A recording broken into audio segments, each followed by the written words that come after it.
আখলাকে আযীমা ওয়ালা নবীর ব্যবহার। আরে মিয়া, নবী কখনো কারোর সাথে রূঢ় আচরণে কথা বলতেন না। মুচকি হাসি দিয়া নবী কথা বলতেন। আমার নবী মজার ব্যবহার দিয়া দলে দলে কালিমা পড়ে মুসলমান হয়েছে নবীর ব্যবহারের কারণে। জোরে কোন সুবহানাল্লাহ।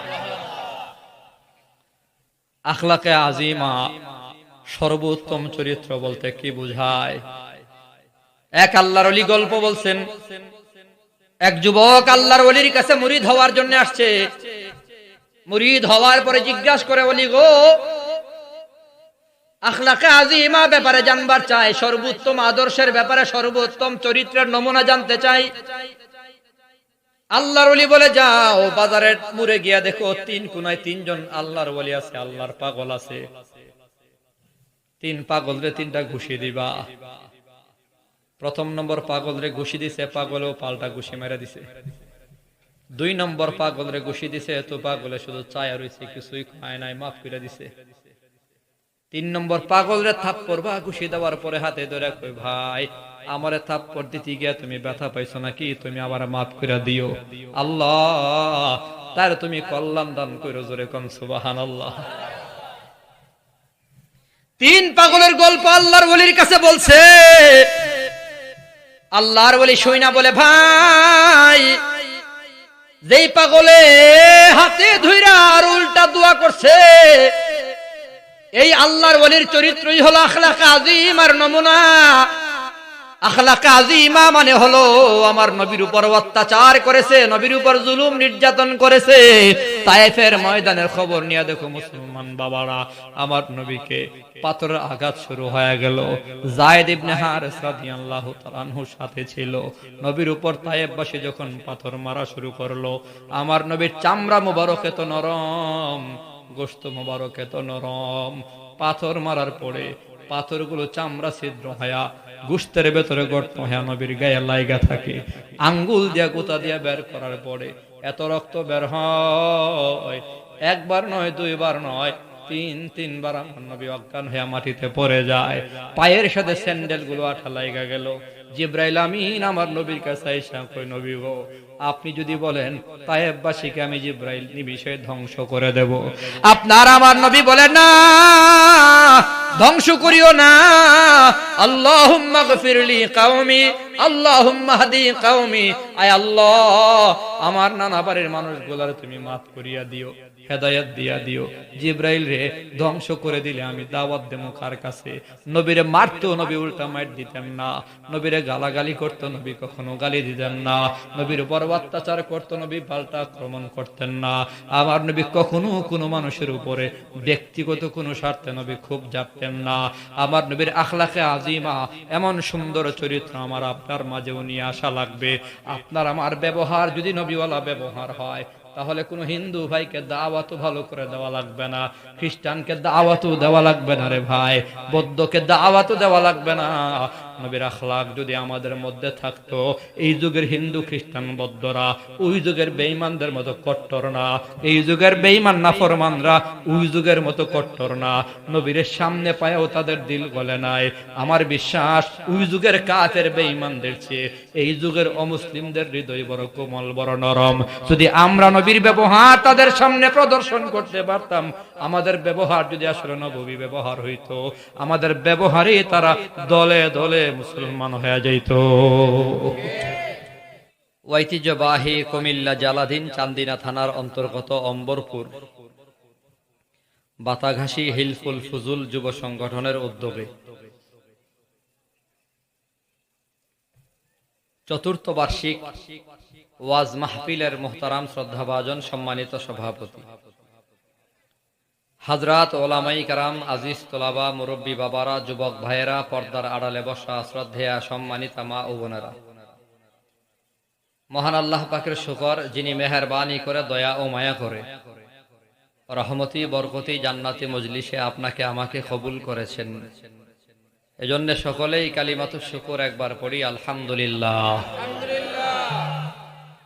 আমার যতদূর মনে পড়ে 2012, 13, 14, 15 ওই সময়টাতে খুব বেশি এলাকায় আসা হতো। অম্বরপুর, বাতাগাসী, এর ভেতরে অনেক মাহফিল করেছি। টানা বছরে বছরে আসতাম। আপনারা হয়তো অনেকে ভুলে গেছেন, আমার তো মনে আছে।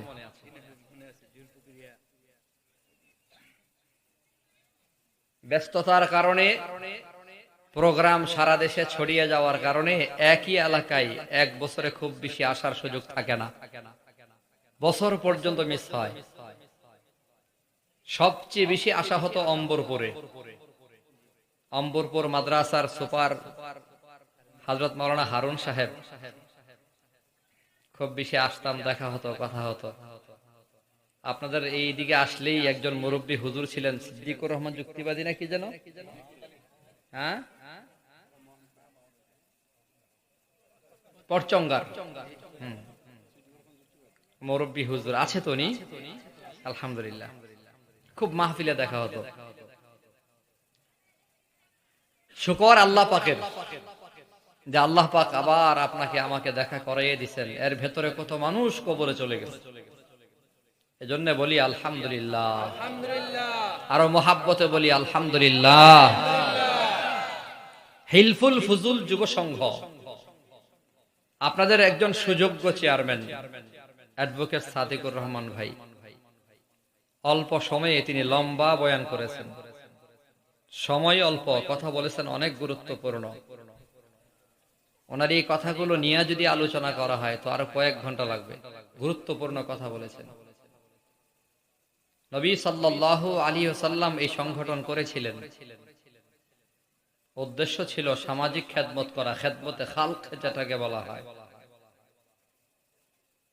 মানবতার তরে ওনার কিছু করণীয় একটা সংগঠন করেছেন। তখন তো নবুয়ত প্রকাশ পান নাই, নবী তো জন্মলগ্ন থেকেই মানবিক। মানুষের দুঃখ দুর্দশা দেখলেই মায়া হতো। আইয়ামে জাহিলিতে, জাহিলি যুগে বর্বরতা চরমে ছিল। নারীকে পেট কেটে দেখা হতো, ছেলে হবে না মেয়ে হবে। মেয়ে বাচ্চা হয়েছে তো জীবন্ত পুঁতে ফেলেছে। তখনকার সময়ে নারীদের অধিকার বলতে কিচ্ছু ছিল না। চুরি ডাকাতি সেগুলো ওপেন হতো, অত্যাচার জুলুম নির্যাতন হতো, শক্তির মহড়া চলতো, দুর্বলের উপর অত্যাচার হতো, দুর্বল নির্যাতিত নিপীড়িত হতো।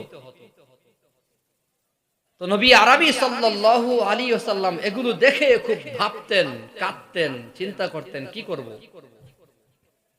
সে ভাবনা থেকেই কতিপয় যুব সমাজকে সাথে নিয়ে সংগঠন করেছেন হিলফুল ফুজুল। সেই সংগঠনের দাবি ছিল নির্যাতিত মানুষের পাশে দাঁড়ানো, অধিকার বঞ্চিত মানুষের অধিকার ফিরিয়ে দেওয়া, নারীর ইজ্জত আর সম্মান রক্ষা করা। সেই নামের সাথে মিলিয়ে আজকের এই হিলফুল ফুজুল যুব সংগঠন ছেলেরা করেছে।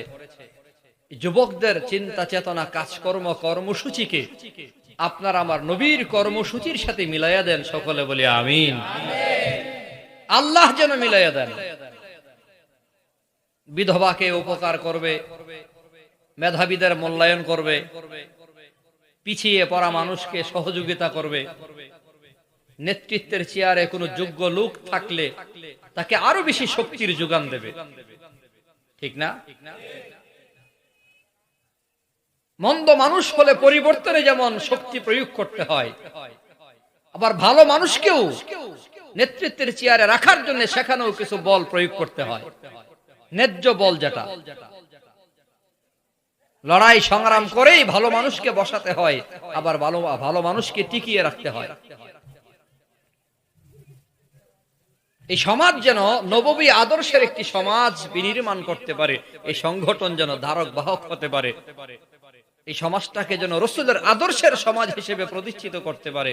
আমরা তাদের জন্য দোয়া করি, আল্লাহ তাদের শক্তিশালী করে দেন, তাদের বুদ্ধি মেধাকে আরো বেশি প্রখর করে দেন। সকলে বলি আমিন।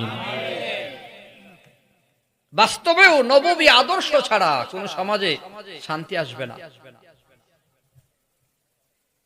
আমেরিকার শিখানো বাতানো আদর্শ দিয়ে সমাজকে শান্তির সমাজ বিনির্মাণ করা কোনোভাবেই সম্ভব নয়।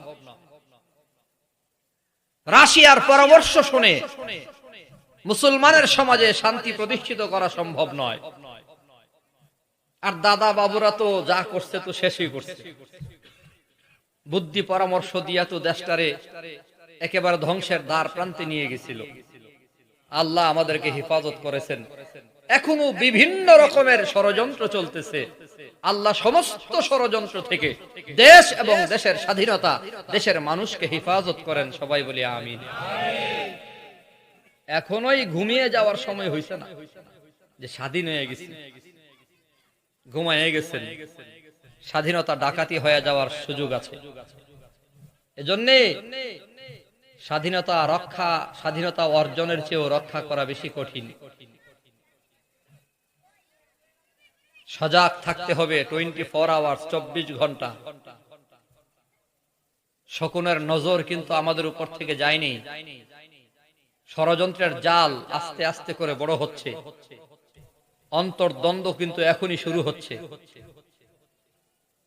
বিভিন্ন জায়গাতে নিজেদের ভেতরে সমন্বয়হীনতা, সমন্বয়কদের ভেতরে ভুল বুঝাবুঝি, দ্বন্দ্ব, অন্তর্দ্বন্দ্ব শুরু হয়েছে অলরেডি।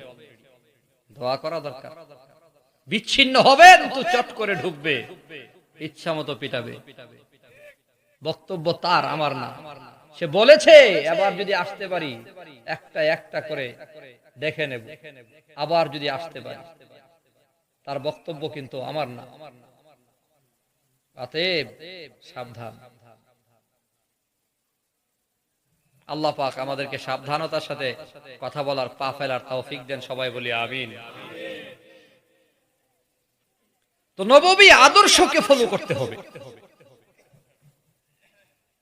এজন্যই আমার তিলাওয়াতকৃত আয়াতে আল্লাহ বলে লাকাদ, লাম তাকিদ, কাদ তাকিদ, অবশ্যই অবশ্যই কানা লাকুম ফি রাসূলিল্লাহি উসওয়াতুন হাসানাহ, তোমাদের নবীর মাঝে আমি আল্লাহ তোমাদের জন্য উত্তম আদর্শ রেখে দিয়েছি।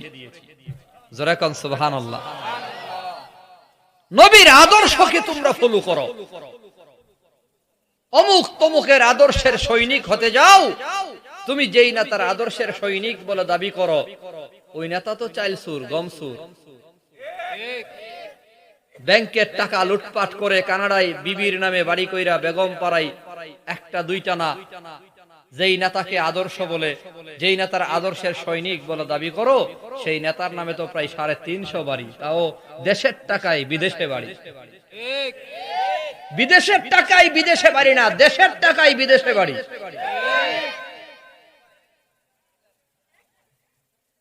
মোবাইল চুররে পাইলে কিলাইয়া চ্যাপটা বানায় আলাই আমরা বাঙালি জাতি। 500 টাকার মোবাইল নিচ্ছে গা, ইচ্ছা মতো কিলাইলাম। 5 কোটি টাকা কলমের গোতায় চুরি করলো, তারে শুধু স্যালুট জানাইলাম। ঠিক না? তারা কেমন কিলানের দরকার আছে?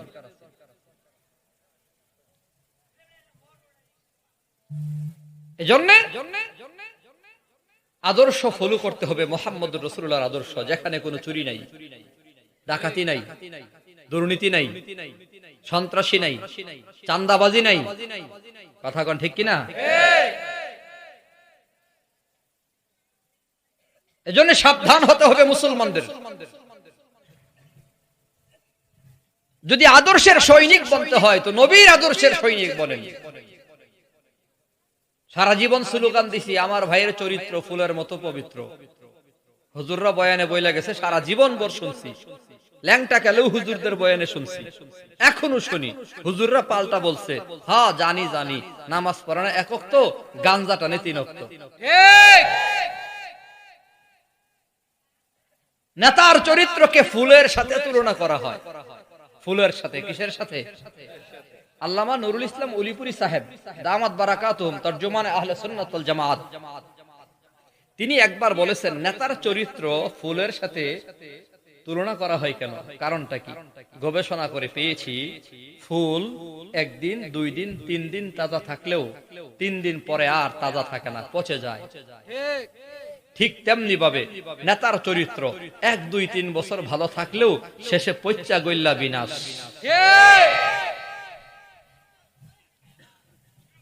আমি যেহেতু ভাইয়ের মতো চেয়ারম্যান, চেয়ারম্যান মানেই হলো নেতা, আমি আমারই কিছু ধুলাই করি।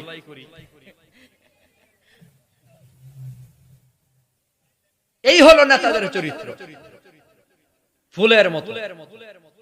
বষ্ণ হাফেজ বতু গোয়াম কে গুল তাজা নমি মানদ আগর মানদ সবে মানদ সবে দিগর নমি মানদ গুলাজ গুলশন জুদা গশতা তরু তাজা নমি মানদ আগর মানদ সবে মানদ সবে দিগর নমি মানদ হিজাবেনু আরুসা দরবরে শৌহর নমি মানদ আগর মানদ সবে মানদ সবে দিগর নমি মানদ हमेशा इज्जते मेहमा बो एक खाना नमी मानद अगर मानद शबे मानद शबे दीगर नमी मानद। হাফেজ এক যুবক আল্লাহর ওলি হয়েছে কিভাবে? হাফেজ নিজেরে বলতেছে, হাফেজ দুনিয়াতে আজ আছো কাল নাই, আজকাল পরশু দুনিয়া থেকে বিদায়। যেমন ভাবে গোলাপ ফুলের, গোলাপ ফুল গাছের ফুল, গোলাপ ফুল একদিন দুই দিন তিন দিন তাজা থাকে, এরপরে আর তাজা থাকে না। নববধূর ঘুমটা এক রাত দুই রাত তিন রাত থাকে, এরপরে আর থাকে না। মেহমানের কদর একদিন দুই দিন তিন দিন থাকে, এরপরে আর থাকে না। ঠিক তেমনি ভাবে দুনিয়াতে মানুষ আজকাল পরশু আছে, হয়তো একদিন থাকবে না। এটাই মানুষের জীবন। এই অল্প সময়ে যদি সুন্দর একটা সমাজ বিনির্মাণের চেষ্টা করতে হয়, তো একমাত্র ফলো করতে হবে নবী আরবি মুহাম্মদ রাসূলুল্লাহ সাল্লাল্লাহু আলাইহি ওয়াসাল্লামের আদর্শের দিকেই। কারণ আমার নবীর আদর্শের ভেতরে কোনো কলঙ্ক, বলেন কোনো চুরি, কোনো ডাকাতি, কোনো জুলুম, নির্যাতন, মিথ্যা, ধমক পর্যন্ত নাই নবীর জীবনে। ওলামায়ে কেরাম বলেন, কারো আদর্শ যদি ফলো করো, কেউ কোন মানুষের আদর্শ তখনই ফলো করা যায় ওই মানুষের ভেতরে চারটা গুণ যদি থাকে, অথবা চার গুণের এক গুণ থাকলেও মানুষ তারে মোহাব্বত করে, ভালোবাসে বা ফলো করে। কয় গুণ? এক নম্বরে, কেউ যদি খুব সুন্দর হয়, সুন্দর মানুষের কিছু ফলোয়ার আছে না নাই? আরে সুন্দর সুন্দরীর ফলোয়ার আছে না নাই? সিনেমার নায়ক নায়িকার ফলোয়ার আছে না নাই? Million million follower. বিডি লেংটি দিয়া লাইছে, কেক কাটতে গিয়া জন্মদিনের অনুষ্ঠানে, হে বিডিরও ফলোয়ার। বুকটা ফাইটটা যায়, বিডি গান গাইতো নাচতো, হে বিডিরও ফলোয়ার আছে, আছে না নাই? সুন্দর এবং সুন্দরীর ফলোয়ার আছে। আপনারাই বলেন, পৃথিবীর সকল রূপের রূপবতী, সকল সৌন্দর্যের সুন্দরী সুন্দর, সবার রূপ যদি একসাথে করা হয়, আমার নবীর সমান হবে? একটু জোরে কইলেন না? আমার নবীর কাছে তুলনা হবে?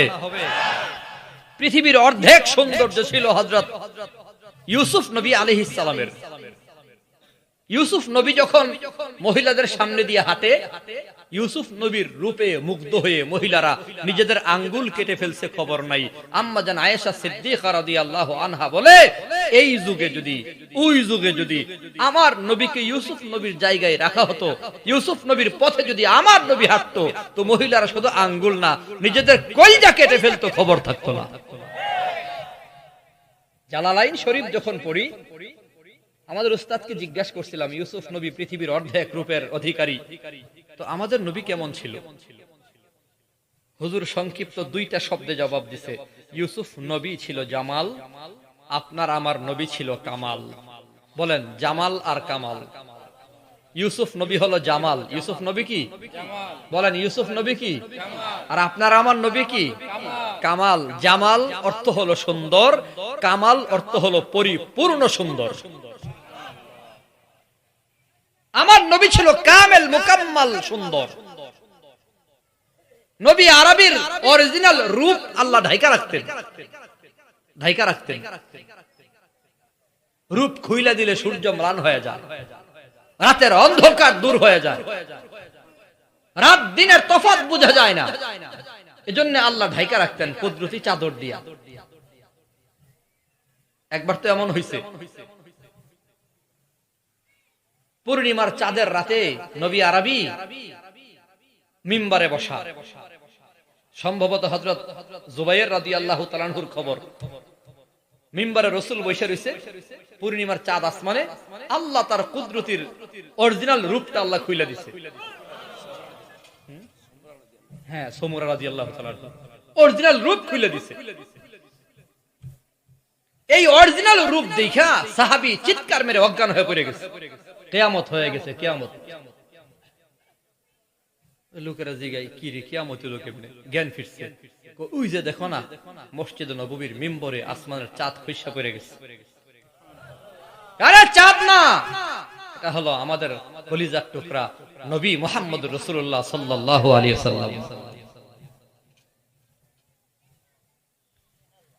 আম্মা জান আয়েশা সিদ্দিকা রাদিয়াল্লাহু তাআলা আনহা বলে, লানা শামসুন ওয়ালিল আফাকি শামসুন ওয়া শামসি খায়রুম মিন শামসিস সামাই ফা ইন্নাশ শামসা তাতলু বাদাল ফাজরি ওয়া শামসি তালিউন বাদাল ইশাই।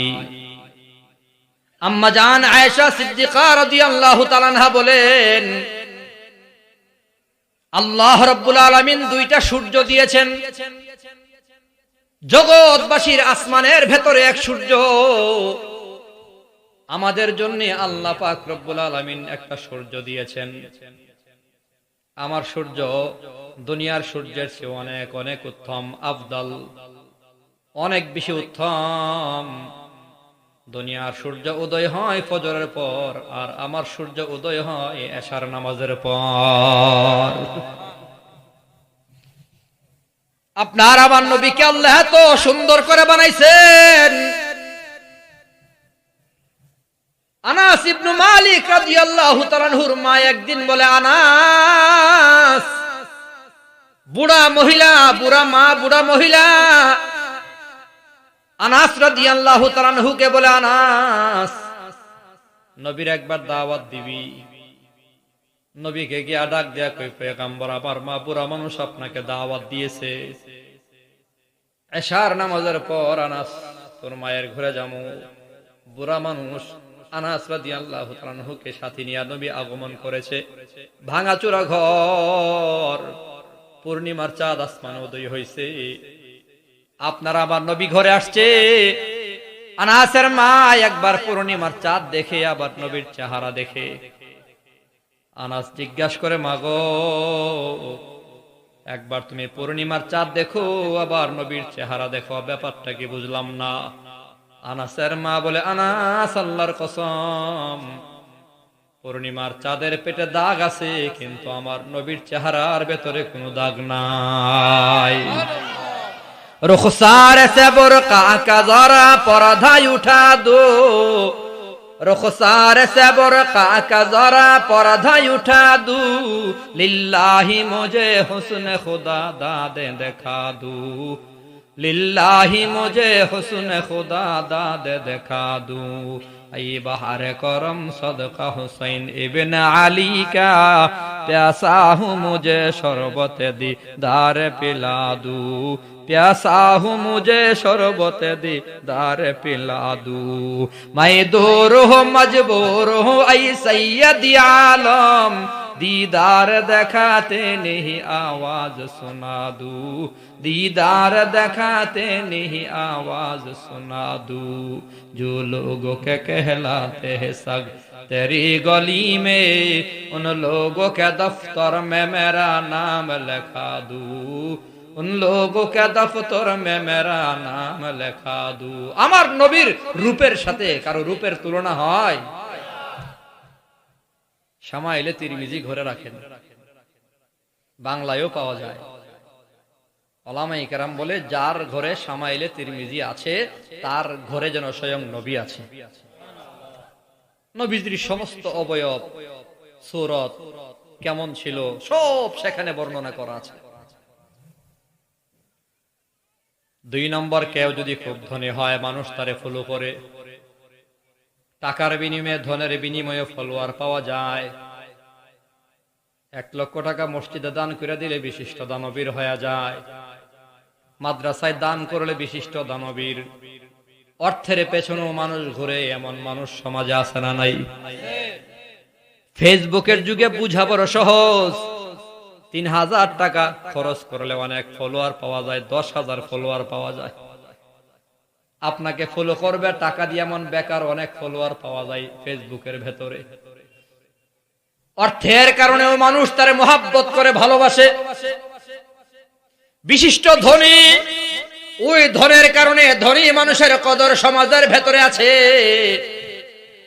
ওরে মুসলমান, সারা দুনিয়ার সমস্ত ধনীর ধন যদি একসাথেও করো, আমার নবীর ধনের সমান হবে না। যদিও কিতাবে পাওয়া যায় নবীর পেটের ভেতরে 2টা পাথর। আমার নবীর পেটের ভেতরে 2টা পাথর। একদিন আবু বকর নবী আরবি সাল্লাল্লাহু আলাইহি সাল্লামের দরবারে আসছে। আয়েশা পেট দেখায়া বলছে, নবী গো, পেটের ক্ষুধা, এই যে দেখেন পেটে পাথর ভেজা রাখছি। নবী জিগায়, কয়টা? কই একটা বাচ্চি। আপনার আবার নবী কাপড় উঠায় কই, দেখো আমার পেটের ভেতরে কয়টা পাথর? কই নবী, 2 পাথর। 2টা পাথর আমার পেটের ভেতরে। তুমি একদিন না খেয়ে আসো, আমি নবী 3 দিন পর্যন্ত খায় না। নবীর ঘর এমন এক ঘর, আম্মাজান আয়েশা সিদ্দিকা বলে, মাঝে মধ্যে কিছু খেজুর, মাঝে মধ্যে একটা খেজুর ভাগ করে খাইতাম, মাঝে মধ্যে না খাই এই ঘরের ভেতরে থাকতাম। আপনার আমার নবীর ঘরে খাবার নাই, তার মানে নবী গরিব না। এই গরিবী হালাত আমার আপনার নবী পছন্দ করে নিয়েছেন। যদি আল্লাহর কাছে বলতো, আল্লাহ উহুদের পাহাড়টাকে আমাকে স্বর্ণ বানিয়ে দাও, তো আল্লাহ স্বর্ণ বানিয়ে দিত। নবী যদি চাইতো, আল্লাহ পাক নবীর স্বর্ণের পাহাড় দিয়া দিত। আল্লাহর কাছে চাইলে আল্লাহ দিয়া দিত। নবী দুনিয়ার ধন সম্পদ চায় নাই। ওরে মুসলমান, কিন্তু তাই বলে নবী গরিব ছিল এমন নয়। গরিবী নবী পছন্দ করেছেন। জোরে কোন সুবহানাল্লাহ। গরিবী পছন্দ করেছে। হাকিকতে নবী তো এত ধনী ছিল, যা চাইতো আল্লাহর কাছে আল্লাহ তাই দিত, ঠিক না? ধনী হলেও যদি তুমি ধনী হলে যদি পছন্দ করো, তো আমার নবীর চেয়ে বড় ধনী আর কেউ নাই। একেবারে বাস্তব উদাহরণ দেওয়া যাবে।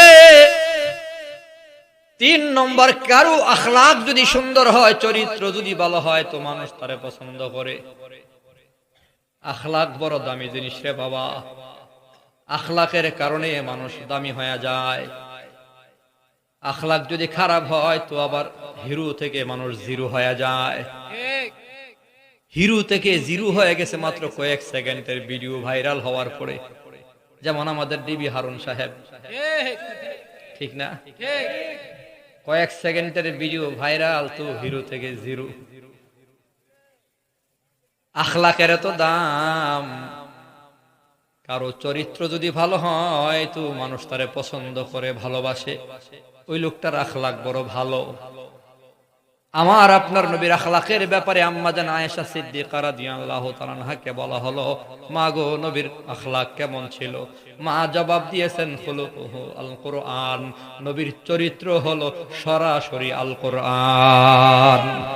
জোরে কন্না সুবহানাল্লাহ। কুরআন হচ্ছে নবীর আখলাক। আখলাক, চরিত্র যেন ভালো হয়, আচার আচরণ যেন ভালো হয়, ব্যবহারে বংশের পরিচয়। সুন্দর আখলাক ছিল আমার নবীর। আল্লাহ বলে, নুন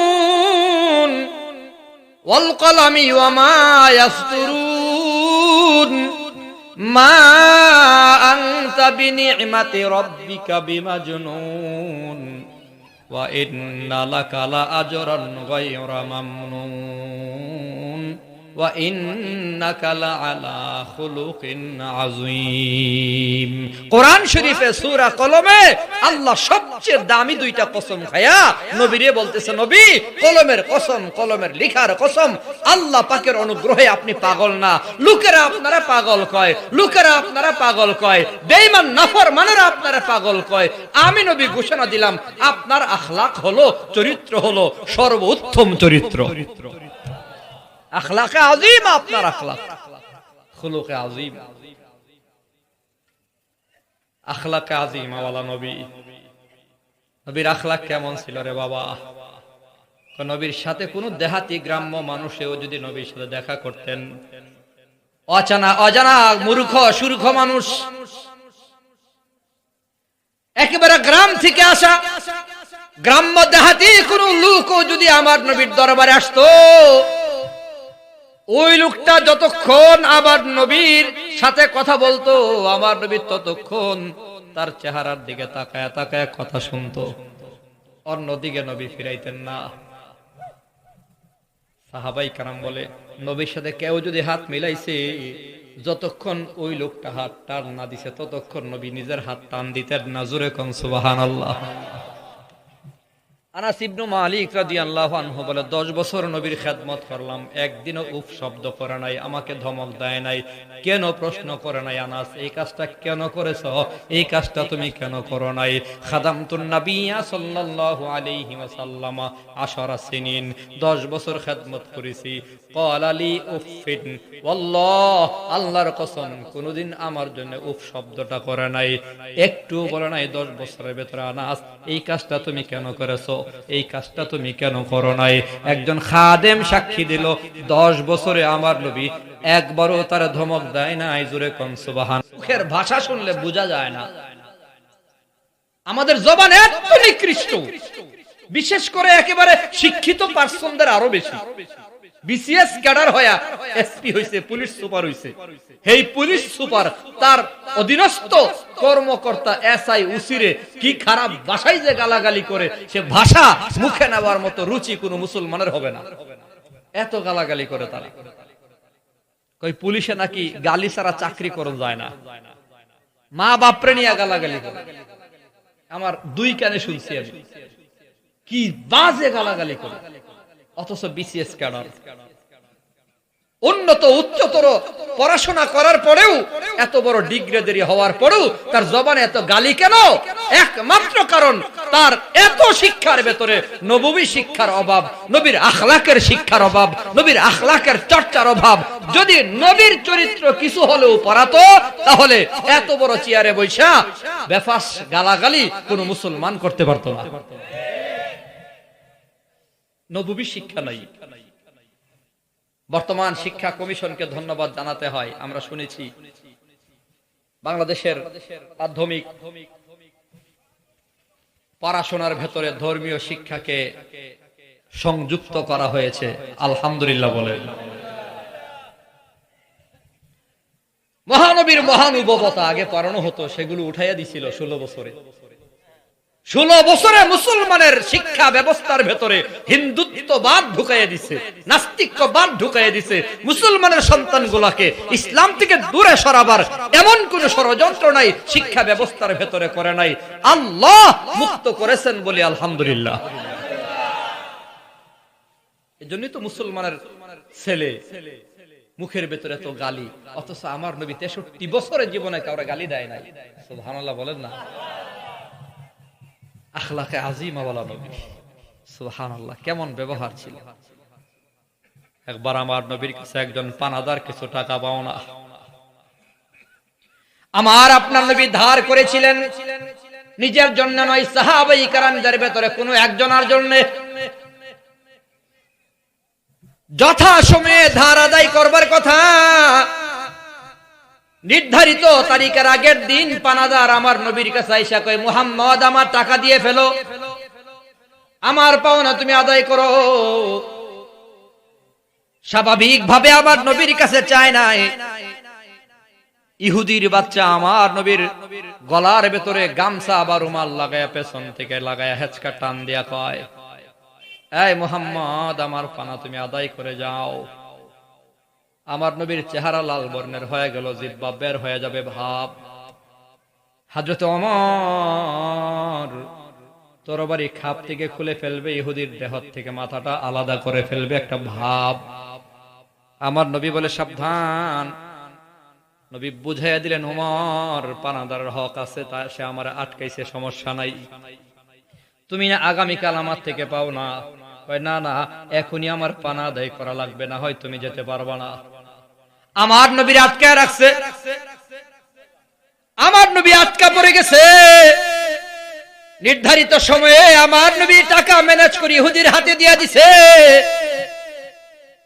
যাও ইহুদি যাও।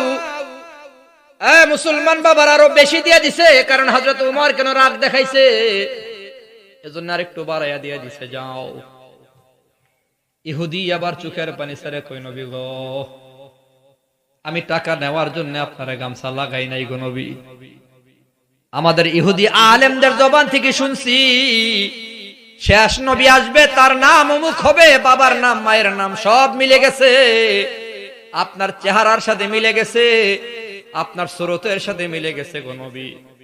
আরো শুনছি শেষ নবী নাকি খুব ধৈর্যশীল হবে, প্রতিশোধ পরায়ণ হবে না, ধৈর্যশীল হবে। পরীক্ষা করার জন্য গামছা লাগায় হেঁচকা টান দিছি, আপনি আমার উপর রাগ করেন নাকি? দেখলাম না না, আপনি বড় ধৈর্যশীল, ধৈর্যের পরিচয় দিয়েছেন গো নবী। আমার বুঝবার বাকি নাই, আপনি হলেন শেষ নবী, শ্রেষ্ঠ নবী, সত্য নবী। অতএব আমারে কালিমা পড়ে মুসলমান বানায়া দেন। আখলাকে আযীমা ওয়ালা নবী, উত্তম চরিত্রের নবীর ব্যবহার এমন ছিল। এক সাহাবী নবীর কাছে আঙ্গুর নিয়ে আসছে, আঙ্গুর নিজের গাছের ফল। সাহাবায়ে কেরাম নিয়ে রাসূল বসা, আঙ্গুর ফল একটা মুখে দিছে রাসূল, মুখে দিয়া আস্তে আস্তে করে সবগুলো আঙ্গুর একাই খেয়ে ফেলছে। সুবহানাল্লাহ বলেন। তো যার আঙ্গুর খাইছে হেবেলা তো খুব খুশি, সাহাবী তো বড় খুশি, আমার গাছের ফল নবীজি একলা খাইছে, একেবারে খুশি মনে বাড়িতে গেছে। তো নবীর পাশে যে সাহাবায়ে কেরাম বসা ছিল, একজন প্রশ্ন করেই ফেলছে, কারণ মনের ভেতরে খাসুর খুসুর হইল, নবী তো কথার কথা একটা তিল পাইলো ভাঙ্গা চুইরা আমাদেরকে দিয়ার পরে খাইছে, ভাগ সুখ করে খাইছে নবী, একা তো খাইছে না জীবনেও, আজকে নবী একলা খেয়াল এলো, ঘটনা কি? নবী জীবনে এমন দৃশ্য আমরা দেখি নাই যে আপনার কাছে কিছু আসছে, বন্টন ব্যতীত আপনি একা খাইছেন, আজকে সবগুলো আঙ্গুর একাই খায়া লইলেন। আপনার আমার নবী জবাব দেয়, সাহাবারা আমি প্রথম আঙ্গুরটা মুখে দিয়া দেখলাম এত টক, এত টক, এই আঙ্গুর যদি তোমাদের মাঝে বন্টন করে দিতাম, তাহলে টক আঙ্গুর খায়া আমার ওই সাহাবীর সামনেই তোমাদের নাক মুখ মুছরাইতা, আর আমার সাহাবী বুঝতো যে তার আঙ্গুর টক, সাহাবী হয়তো কষ্ট পাইতো। এত টক যেটা খাওয়ার উপযুক্ত না, তোমাদেরকে দিলে আমার সাহাবী কষ্ট পাইতো, আমার সাহাবী যেন কষ্ট না পায়, আমি কষ্ট করে এই বেমজা টক আঙ্গুর ফলগুলা একলাই কষ্ট করে খাইছি। এমন ছিল আখলাক। আজকে আমাদের ব্যবহার কেমন? মানুষের গালি ছাড়া কথা কয় না, হুমকি ধামকি ছাড়া কথা কয় না, দাম্ভিক সুরে কথা বলি মানুষের সাথে, কর্কশ সুরে। অথচ রাসূল বলেন, ইত্তালাআতু আলা উখবিরুকুম বিআহলিন নার, আমি কি জাহান্নামীদের স্বভাব বলবো? সাহাবায়ে কেরাম বলে, বালা, কেন নয়? রাসূল বলে, কুল্লু উতুল্লিন জাওয়াজিন মুস্তাকবিরিন, জাহান্নামীদের স্বভাব হলো তিনটা। উতুল্লিন, এক নম্বর তারা কর্কশ ভাষী হবে, কর্কশ ভাষী হবে, কথা বড় বেমজা হবে, কুকুরের মতো ঘেউ ঘেউ করবে সারাদিন, কর্কশ ভাষী সমাজের ভেতরে আছে না নাই? রাসূল কয় এটা জাহান্নামীদের স্বভাব। জাওয়াজ, দিল বড় শক্ত হবে, হৃদয় কোমল হবে না, পাথরের মতো শক্ত হবে, মায়া হবে না, নিরীহ নিরস্ত্র নিরপরাধ মানুষের বুকের মধ্যে গুলি কইরা মাইরা, সারা রাত গুলি কইরা আলেম ওলামাদেরকে, ছাত্রদেরকে গণহারে হত্যা করে পরের দিন হাসি খুশি মেজাজে সংসদে দাঁড়াইয়া বলে, রং মাইখা শুয়ে রইছিল। জাহান্নামীদের স্বভাব এগুলো, দিলের ভেতরে ন্যূনতম কোনো মায়া নাই। মাঝে মধ্যে কান্নার কিছু ভিডিও আছে, এগুলো আসল কান্না নয় ভয়া, অভিনয় ছিল, অভিনয়। অভিনয় যদি না থাকতো তাহলে বলতে পারতো না 72 রাকাত তাহাজ্জুদ পড়ি, পরের দিন আবার দেখা গেল মদের বারে নাচতেছে। তো তাহাজ্জুদ গুজার, তাহাজ্জুদের নামাজ আর মদের বারে নাচ তো মিলে না। 5 ওয়াক্ত নামাজ যে মুরব্বী মসজিদে আদায় করে, আপনার এলাকার একেবারে নরমাল মুরব্বী যিনি 5 ওয়াক্ত নামাজ বা জামাত মসজিদে আদায় করে, এই লোকটারে তো আপনি জোর কইরা পিটায়া মদের বারে গানের আয়োজনে নিতে পারবেন না। পারবেন? সে গিয়া মদ খায় নাচবে, গানের আসরে নাচানাচি করবে? তুমি মিয়া তাহাজ্জুদ করছো 70 রাকাত, আবার মদের বারো নাচো, আলেমুল আমাদেরকে ডাকো, খেলা হবে। কি আজীব ব্যাপার।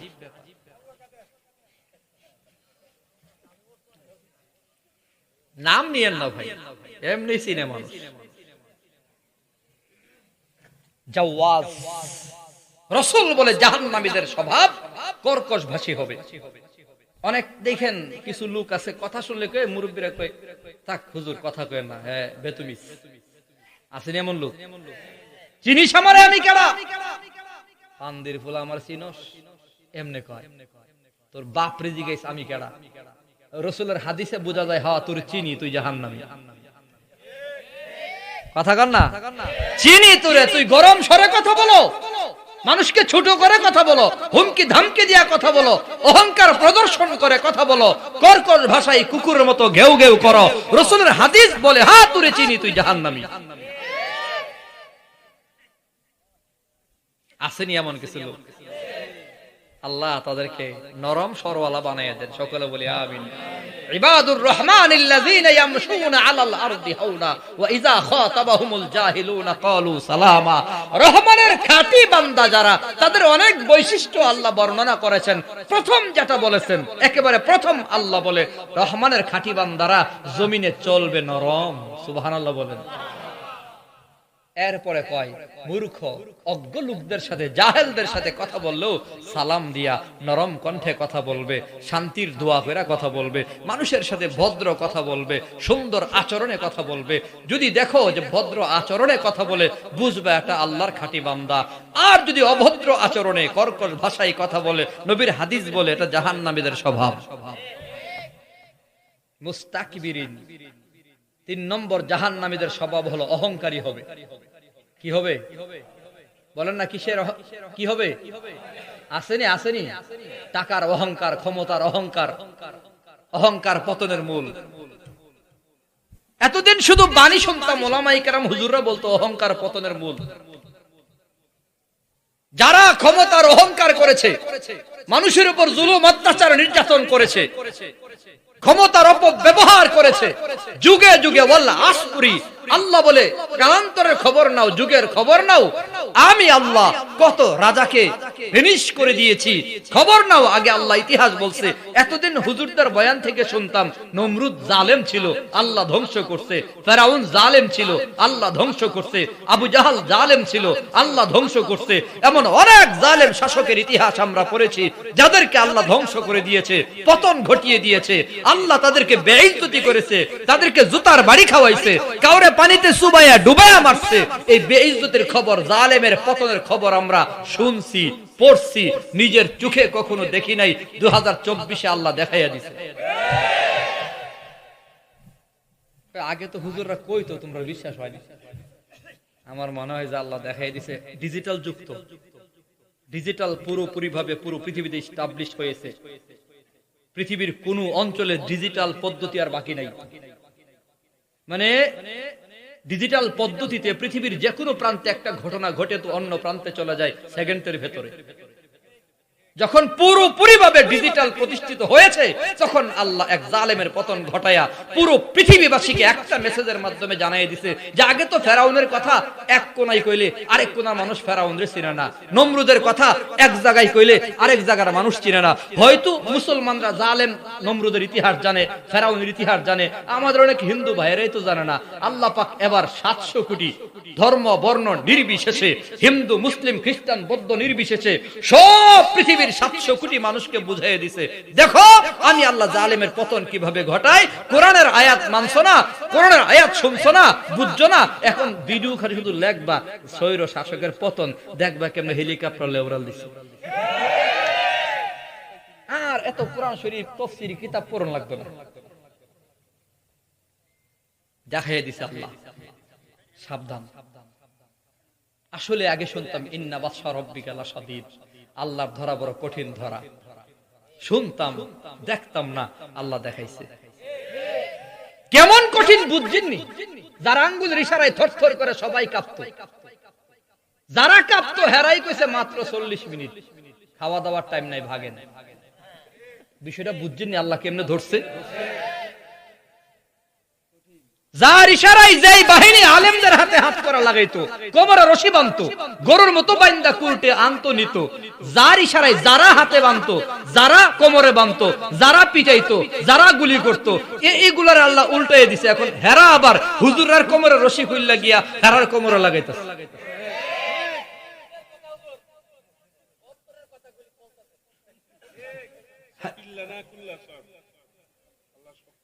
হেগুলাই বুঝছেননি? পুলিশ কেলাম পাল্টাইছে না, যেই পুলিশে আপনারা দৌড়াইছিল এখন সেই পুলিশে আপনারা ফোন দিয়েছে, চেয়ারম্যান সাহেব তারে ধরন লাগবে কই না, আমারে ফোন দিছে, আল্লাহর কসম করে বলে আমারে ফোন দিয়ে দিয়েছে মাফ করে দিয়েন, এমনি কইছে মাফ করে দিয়েন, উপরে নির্দেশে বহুত অন্যায় করছি, এখন কোনটা ধরতাম। চিন্তা করছেন হে বেড়াই, বন্দুক আগেরটাই, রশিও আগেরটা, পোশাকও ঠিক, পোশাকও পাল্টান লাগছে না, যেই পোশাক পইরা যেই বন্দুক লইয়া যেই রশি লইয়া আমারে বানতো, হেই পোশাক হেই বন্দুক হেই রশি লইয়া গিয়া তারে বানবে। ক্ষমতাটা আসলে কার? কার কার? ওই যে বলছে ভাইয়া কুলিল্লাহুম্মা মালিকাল মুলক, আল্লাহ। বেজার হচ্ছেন আপনারা? সাবধান।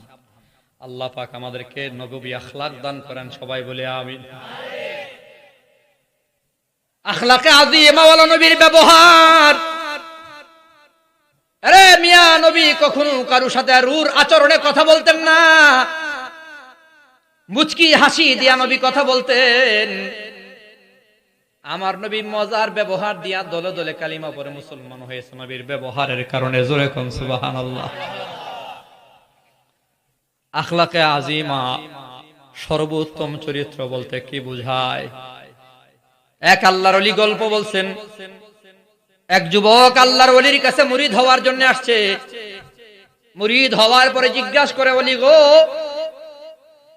আখলাকে আযীমা ব্যাপারে জানবার চাই, সর্বোত্তম আদর্শের ব্যাপারে, সর্বোত্তম চরিত্রের নমুনা জানতে চাই। আল্লাহর ওলি বলে, যাও বাজারের মোড়ে গিয়া দেখো 3 কোনায় 3 জন আল্লাহর ওলি আছে, আল্লাহর পাগল আছে। 3 পাগলরে 3টা ঘুষি দিবা। প্রথম নম্বর পাগলরে ঘুষি দিছে, পাগলেও পাল্টা ঘুষি মেরে দিছে। 2 নম্বর পাগলরে ঘুষি দিছে, তো পাগলে শুধু চায়া রইছে, কিছুই খায় নাই, মাফ করে দিছে। 3 নম্বর পাগলরে থাপ্পড় বা ঘুষি দেওয়ার পরে হাতে ধরে কই, ভাই আমারে থাপ্পড় দিতে গিয়া তুমি ব্যথা পাইছো নাকি? তুমি আবার মাফ করে দিও, আল্লাহ তার তুমি কল্যাণ দান করো। জোরে কোন সুবহানাল্লাহ। 3 পাগলের গল্প আল্লাহর ওলির কাছে বলছে। আল্লাহর ওলি শুইনা বলে, ভাই যেই পাগলে হাতে ধইরা আর উল্টা দোয়া করছে, এই আল্লাহর ওলির চরিত্রই হলো আখলাকে আযীমার নমুনা। আখলাকে আযীমা মানে হলো আমার নবীর উপর অত্যাচার করেছে, নবীর উপর জুলুম নির্যাতন করেছে। তায়েফের ময়দানের খবর নিয়ে দেখো মুসলমান বাবারা, আমার নবীকে পাথরের আঘাত শুরু হয়ে গেল। যায়েদ ইবনে হারেস রাদিয়াল্লাহু তাআলা আনহুর সাথে ছিল। নবীর উপর তায়েফবাসী যখন পাথর মারা শুরু করলো, আমার নবীর চামড়া মোবারক এত নরম, গোশত মোবারক এত নরম, পাথর মারার পরে পাথরগুলো চামড়া ছিদ্র হয়া গোশতের ভেতরে গর্ত হয়া নবীর গায়ে লাইগা থাকে। আঙ্গুল দিয়া গোতা দিয়া বের করার পরে এত রক্ত বের হয়, একবার নয়, 2 বার নয়, 3 বার আমার নবী অজ্ঞান হয়ে মাটিতে পড়ে যায়। পায়ের সাথে স্যান্ডেল গুলো আঠা লাইগা গেল। জিবরাইল আমিন আমার নবীর কাছে আইসা কই, নবী গো আপনি যদি বলেন তায়েববাসীকে আমি জিবরাইল নিমিষে ধ্বংস করে দেব, আপনার আমার নবী বলেন না, ধ্বংস করিও না। আল্লাহুম্মা গফিরলি কওমি, আল্লাহুম্মা হাদি কওমি, আয় আল্লাহ আমার নানা বাড়ির মানুষগুলোর তুমি মাফ করিয়া দিও, হেদায়েত দিয়া দিও। জিবরাইল রে ধ্বংস করে দিলে আমি দাওয়াত দেব কার কাছে? নবীরে মারতো, নবী উল্টা মার দিতেন না। নবীরে গালাগালি করতো, নবী কখনো গালি দিতেন না। নবীর উপর অত্যাচার করতো, নবী পাল্টা আক্রমণ করতেন না। আমার নবী কখনো কোনো মানুষের উপরে ব্যক্তিগত কোনো স্বার্থে নবী খুব জাপতেন না। আমার নবীর আখলাকে আজিমা, এমন সুন্দর চরিত্র আমার আপনার মাঝেও নিয়ে আসা লাগবে। আপনার আমার ব্যবহার যদি নবীওয়ালা ব্যবহার হয়, তাহলে কোনো হিন্দু ভাইকে দাওয়াতও ভালো করে দেওয়া লাগবে না, খ্রিস্টানকে দাওয়াতও দেওয়া লাগবে না রে ভাই, বৌদ্ধকে দাওয়াতও দেওয়া লাগবে না। নবীর আখলাক যদি আমাদের মধ্যে থাকতো, এই যুগের হিন্দু খ্রিস্টান বৌদ্ধরা ওই যুগের বেঈমানদের মতো কট্টর না, এই যুগের বেঈমান নাফরমানরা ওই যুগের মতো কট্টর না। নবীর সামনে পায়েও তাদের দিল গলে নাই। আমার বিশ্বাস ওই যুগের কাফের বেঈমানদের চেয়ে এই যুগের অমুসলিমদের হৃদয় বড় কোমল, বড় নরম। যদি আমরা নবীর ব্যবহার তাদের সামনে প্রদর্শন করতে পারতাম, আমাদের ব্যবহার যদি আসলে নবী ব্যবহার হইতো, আমাদের ব্যবহারে তারা দলে দলে মুসলমান হয়ে যাইত। আমাদের ব্যবহার বড় খারাপ, মানেন আর না মানেন, নষ্ট চরিত্র আমাদের। আমার এক উস্তাদ আক্ষেপ করে বলছিলেন, একজন মুসলমানের ঈমান আছে, ইসলাম নাই, আর তাদের ঈমান নাই, ইসলাম আছে। কথা বুঝেন? অর্থাৎ একজন ইসলাম যেটাকে বলে, একজন মুসলমানের ব্যবহার, চলাফেরা, আচার আচরণ যেমন হওয়া দরকার ছিল, এগুলো এখন বিধর্মীর ভেতরে আছে। মুসলমানের ঈমান আছে, কিন্তু ইসলামের আখলাক নাই, ব্যবহার নাই, আচার আচরণ নাই। যেমন দেখেন না, ইউরোপ কান্ট্রিগুলোতে ঘন্টায় ঘন্টায় বেতন পরিশোধ হয়, দৈনিকের বেতন পরিশোধ হয়। এক মাসের ভেতরে যে কয়দিন কাজ করবেন আপনার বেতন ক্লিয়ার পরিশোধ করা হবে। কিন্তু মুসলিম কান্ট্রিগুলোতে মাসের পর মাস, বছরের পর বছর কাজ করার পরেও কর্মচারীর বেতন মালিকে মারা দেয়। মালিক কিন্তু মুসলমান। মুসলমানের ব্যবহার বড় খারাপ। আত্মসমালোচনা করছি। আমাদের ব্যবহার যদি নবী ব্যবহার হতো, নবীর যে আচরণ ছিল, আখলাক ছিল, ব্যবহার ছিল, এই ব্যবহার যদি আমাদের হতো, তাহলে আমাদের ব্যবহারেই বিধর্মীরা কালিমা পড়ে মুসলমান হয়ে যেত।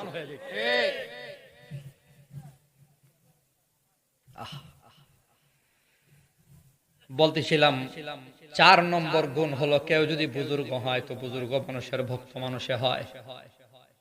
জৈনপুরের পীর সাহেবের তো ভক্ত, ফুরফুরের হুজুরের তো ভক্ত, উজানির পীর সাহেবের ভক্ত, চরমনায়ের ভক্ত। লাখে লাখে মানুষ কেন কয় তারা বুজুর্গ? চরমনায়ের পীর সাহেব কালো, কিন্তু মানুষে তো ভক্ত কেন কই? লোকটা বড় আল্লাহওয়ালা। কথা কর না? আল্লাহওয়ালা বুজুর্গ মানুষের ভক্ত দুনিয়ার ভেতরে পাওয়া যায়। তামাম দুনিয়ার সমস্ত পীরের বুজুর্গি, ওলিয়া উলিয়া, গাউস কুতুব, সমস্ত নবীদের বুজুর্গি যদি এক পাল্লায় রাখা হয়, আমার নবীর বুজুর্গির সমান হবে? না। আমার আপনার নবী কত বড় বুজুর্গ, আমিয়া কত বড় মুস্তাজাবুদ দাওয়া ছিল। মুফাসসিরিনে কেরাম ঘটনা মাঝে মধ্যে শোনাইছে। যেমন নবীর একজন প্রিয় সাহাবী আবু হুরায়রা রাদিয়াল্লাহু তাআলা আনহু সব সময় নবীর দরবারে পড়ে থাকতেন, নবীর দরবার থেকে যেতেন না। মনের ভেতরে চাহাত, আমি নবীর দরবার থেকে গেলাম গা, এর ভেতরে কোনো একটা হাদিস যদি ছুটে যায়, আমি হাদিস সংগ্রহ করতে পারবো না। আবু হুরায়রা নবীর কথাগুলো সংগ্রহ করার জন্য সব সময় নবীর সামনে বসে থাকতেন। আমার নবী যতক্ষণ না ঘরে গেছেন, আবু হুরায়রাও ঘরে যেতেন না। আবু হুরায়রা রাদিয়াল্লাহু তাআলা আনহুর নাম প্রত্যেকটা হাদিসের পাতায় পাতায় আছে। আন আবি হুরায়রা রাদিয়াল্লাহু তাআলা আন, সবচেয়ে বেশি নবীর হাদিস বয়ান করেছে আবু হুরায়রা রাদিয়াল্লাহু তাআলা আনহু। নবীর দরবারে বসে থাকতেন যতক্ষণ নবী ঘরে যেতেন না। আবু হুরায়রাও নবীর দরবার থেকে যেতেন না। একবার আবু হুরায়রা আপনার আমার নবীর দরবারে আইসা কয়, নবী গো, আমি যে কালিমা পড়ে মুসলমান হয়েছি, আমার মা কিন্তু সহ্য করে না গো নবী। ওগো আল্লাহর হাবিব, আমার মা কালিমা পরে মুসলমান হয়নি। এই যে দেখেন না মায়ের দাগ আছে, সব সময় আমার গালাগালি করে। ওগো আল্লাহর হাবিব, আপনি যদি একটু দোয়া করে দিতেন, আল্লাহ যেন আমার মায়ের মুসলমান হিসেবে কবুল করে নেয়, মুসলমান হিসেবে যেন আমার মায়ের আল্লাহ কবুল করে, ইসলামের দৌলত যেন আমার মায়ের আল্লাহ দান করে। মুসলমান রে, আবু হুরায়রা রাদিয়াল্লাহু তাআলা আনহুকে মায়া মারতেন, কিন্তু মার ব্যাপারে অভিযোগ দিতেন না, কখনো মায়ের সাথে খারাপ ব্যবহার করতেন না। ইসলামে চূড়ান্ত ভাবে নিষেধ করা আছে, মা বাবার সাথে সন্তানের উফ শব্দ পর্যন্ত করার সুযোগ নাই, ধমক দেওয়ার কোনো সুযোগ নাই। কুল্লাহুমা কাউলান কারীমা, কথা যদি বলো মেপে মেপে সুন্দর আচরণে মা বাবার সাথে কথা বলা লাগবে। সাবধান, আবু সুফিয়ানের খবর নিয়ে দেখো, আমার নবীর বিবির ঘরে আসছেন, আমার নবীর ঘরে ওই দিকেও যাওয়ার সময় নাই। যেটা বলতেছিলাম, আবু হুরায়রা রাদিয়াল্লাহু তাআলা আনহু মায়ের ব্যাপারে নবীর কাছে বলে, ইয়া রাসূলুল্লাহ, আমার মায়ের জন্য একটু দোয়া করে দেন, আল্লাহ পাক রব্বুল আলামিন যেন আমার মায়ের কালিমা পড়ে মুসলমান হিসেবে কবুল করে নেয়। আপনার আমার নবী হাত তুলছে আল্লাহর কাছে। আল্লাহ, এ মিয়া শুনেন, আপনার আমার নবী হাত তুলছে আল্লাহর কাছে দোয়া করবে, আয় আল্লাহ, আবু হুরায়রার মাকে তুমি মুসলমান হিসেবে কবুল করিয়া নাও।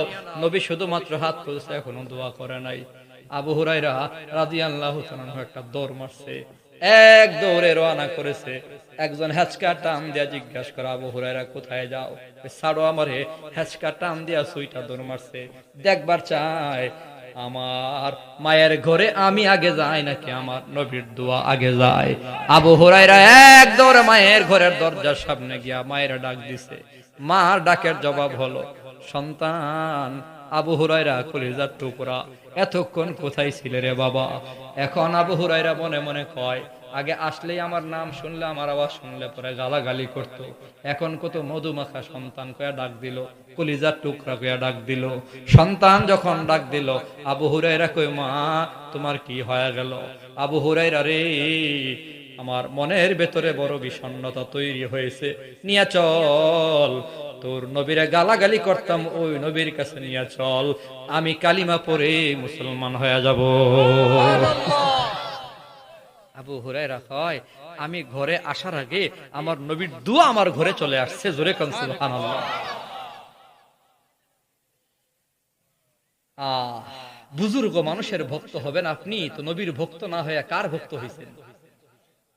হ্যাঁ, কোন পীরের ভক্ত হইয়া 10,000 টাকা সুদের টাকা নিয়া খাসি কিন্না পীর বাবার খানকায় দিয়ে আসছেন? নবীর খানকায় খাসি দিয়েছেন জীবনে? কথা কয় না। গরু দেওয়া লাগছে? ব্যাককল মুরিদ অনেক দেখছি এমন, মা বাবার খবর নাই, বাবার চিকিৎসার টাকা দিতে পারে না, মায়ের চিকিৎসার টাকা দিতে পারে না, ছেলে মেয়েরে খাওয়াইতে পারে না। বছর একবার মান্যত করছে, একটা খাসি আমি পীর বাবার দরবারে দেবো, সুদের টাকা 10,000 টাকা সুদের ঋণ কইরা খাসি দিয়েছে পীর বাবার দরবারে। পীর সাহেব এই খাসি বেচ্চা নিজের বিল্ডিং বানাইতেছে স্বেচ্ছা। বাস্তব না বাস্তব? বাস্তব।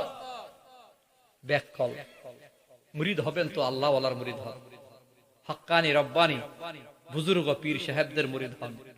যে পীর আপনাকে প্রশ্ন করবে, নামাজ পড়ুনি, মা বাবার খেদমত করুনি, প্রশ্ন করবে, পীরে জিজ্ঞাসা করবেন সবচেয়ে বড় ইবাদত কি, তো পীর মাঝে মধ্যেই বলবে তোর মায়ের খেদমত করা। জোরে কোন সুবহানাল্লাহ। সুবহানাল্লাহ।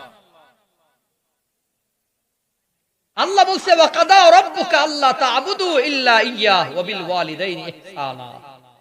আল্লাহর গোলামির পরে পরে মা বাবার খেদমত করো। তুমি মিয়া মায়েরে ভাত দাও না, বাবারে খাবার দাও না, চিকিৎসার টাকা দাও না, পীর বাবার দরবারে বছরে গরু পাঠাইয়া দাও। তোমার গরু তো বাজারে বেচছে, পীর সাহেব গাড়ি একটা কিনছে।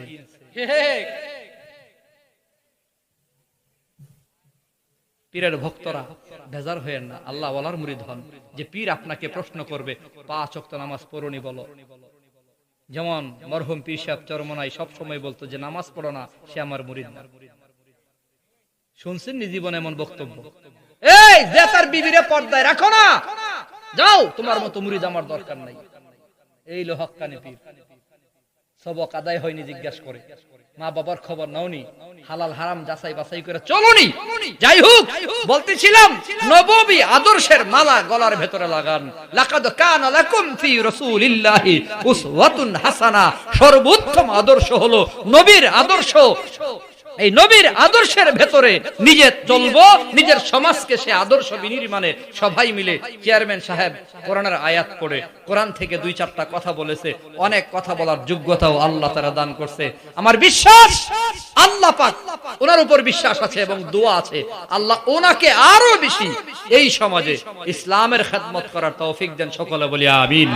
নবীর যে মিশন ছিল সমাজে খেদমত করা, মানবতার সেবা করা, বিধবার ঘরে খাবার পৌঁছে দেওয়া, অসহায়ের ঘরে খাবার পৌঁছে দেওয়া, যার ঘরে খাবার নাই তার খোঁজ খবর নেওয়া, যার কাপড় নাই তার একটা কাপড় দেওয়া। নবী বলে গেছেন, বস্ত্রহীন কোন উম্মতকে যদি তুমি একটা বস্ত্র দিতে পারো, কাপড় দিতে পারো, আল্লাহ তোমাকে জান্নাতে 2টা সবুজ পোশাক দান করবে। সুবহানাল্লাহ। নববী আদর্শ যদি সমাজে বাস্তবায়ন করা যায়, তাহলেই এই সমাজের এই যে উঁচা নেচা তফাৎ, রাজা আর ফকিরের তফাৎ কিছুটা হলেও কমে যাবে। ধনী গরিবের এত বড় পার্থক্য, যার আছে তো আছে, যার নাই তো নাই, এর নাম সমাজ নয়। যদি যাকাতের বিধান সমাজে থাকতো, তাহলে এই দেশে এত গরিব থাকতো না, এত গরিব থাকতো না। যাকাত তো দিছেই না, ট্যাক্সও দিছে না, উল্টা আরো কোটি কোটি টাকা চুরি করে বিদেশে পাঠিয়ে দিছে। এজন্য নববী আদর্শ বাস্তবায়ন করতে হবে, যেই নবীর চরিত্রের ভেতরে কোনো চুরি নাই, দুর্নীতি নাই, মিথ্যা নাই, অভিনয় নাই, ঠকবাজি নাই, গালাগালি নাই, অত্যাচার নাই, জুলুম নির্যাতন নাই।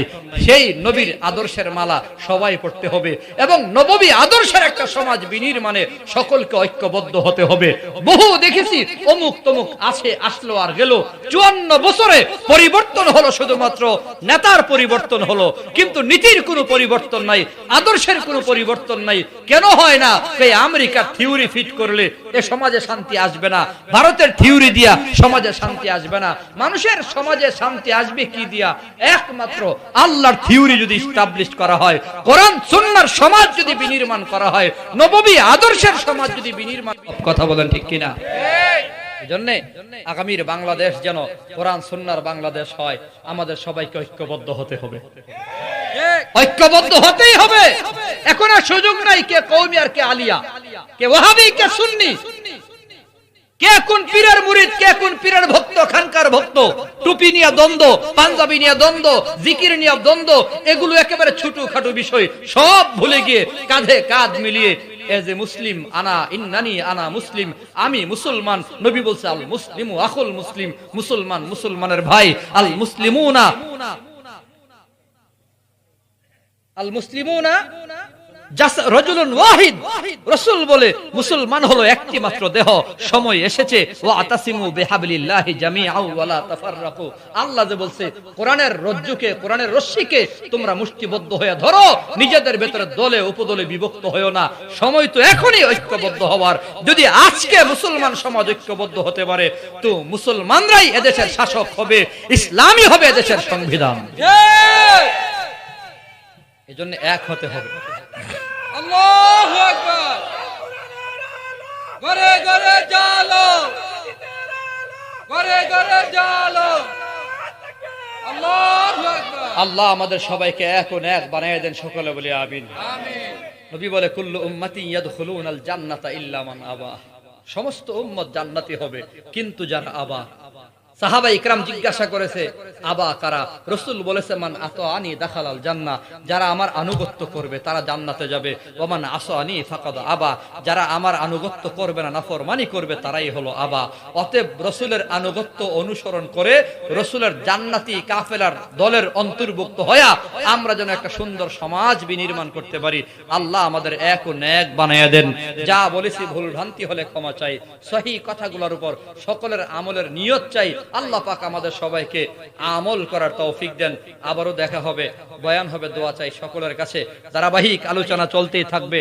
আমার পরে অত্যন্ত খুব সুন্দর কণ্ঠে আলোচনা করেন খুব বিদগ্ধ আলেম মুফাসসির হযরত মাওলানা হাবিবুর রহমান কাফি চাঁদপুরি সাহেব। তিনি প্রস্তুত আছেন। আলোচনা চলতেই থাকবে। আমাদের আয়াজ আহমদ জুবায়ের সিদ্দিকী আল কুরাইশি পীর সাহেব জৈনপুরি তিনিও আসবেন, কথা হবে ইনশাআল্লাহ।